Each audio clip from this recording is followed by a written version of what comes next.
ka shigo a gani shi ne ana abin kawai mutum abin da za a iya kawai wanda ya fi karfin doka bai fi ta karfin ta Allah ba wanda yake ganin ya fi karfin yan hizba zai haɗu da Allah wanda kuma yan hizba nan ku dan talaka da muke dan harhana ku rage muku nauyi muke a lahira manyan da suka fi karfin mu kuma ba su gani tara laifi suke yi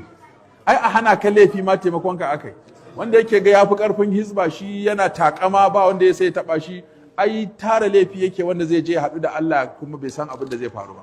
amma kai talaka an koro ka gida sai ka je kai ta tasbihi kai dama za mu iya dankakka za mu iya kama ka sai ka da gudu mu kamo ka mu sa a mota ce malam yanzu duk masu laifin nan sai ni kadai za a kawo mu ce to kai za mu iya kamawa kai ma an kai karfin da za ka kawo ba sallama ka zabi a yanzu baka fi karfin mu ba kuma mun rage maka sabo mun rage maka alhaki mun taimake ka wanda kaga ya fi karfin mun na ai bai fi karfin Allah ba shi yasa annabi sallallahu alaihi wasallam ya ce wani saban in kana yi Allah sai ya fita sha'aninka wa umli lahu inna kaydi mati inna Allah la yumli lidh-dhalim hatta idza akhazahu lan yuflitu wani in yana ta laifi yaga yana samun kuɗi yana laifi yana lafiya yana laifi ya fi ƙarfin doka yana laifi ba wanda ya sai taɓa shi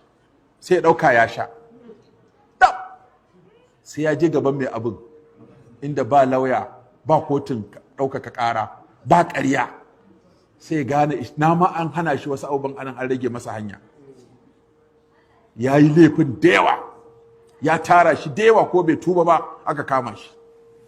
sai je ya gamu da bala'in da shi kansa zai san ya tafka kuskure da ya ce ya fi ƙarfin doka tun a zamanin annabsa ya gaya mana cewa a zamanin banu isra'ila sun gamu da wannan musifa manya da 'ya'yan manya sun fi ƙarfin doka da masu Hausa Gaji kan Fulani ke sallama tare da yi muku albishir da wannan ma'aikata da 'yan kasuwa manya maza da mata a yanzu lokaci baya hana neman kuɗi da ilimi in dai ana iya hawa online ana iya tara duniya da kuma tara guzarin tafiya lahira ku yi himma ku jefa kanku cikin Alfauzan Online Islamiyya makarantar da za ku koyi Alkur'ani don yi muku ceto gobe kiyama a samu ilimin hadisin iya zaman addini ga tauhidi don gudun shirka kuma ku koyi fikihu don cika ibada ku tuntuɓi Alfauzan ta waɗannan lambobi don ƙarin bayani game da rajista ilimi dai baya kaɗan bare masu neman farawa nan ne gidan tarawa masu ɗaurewa manyan gindi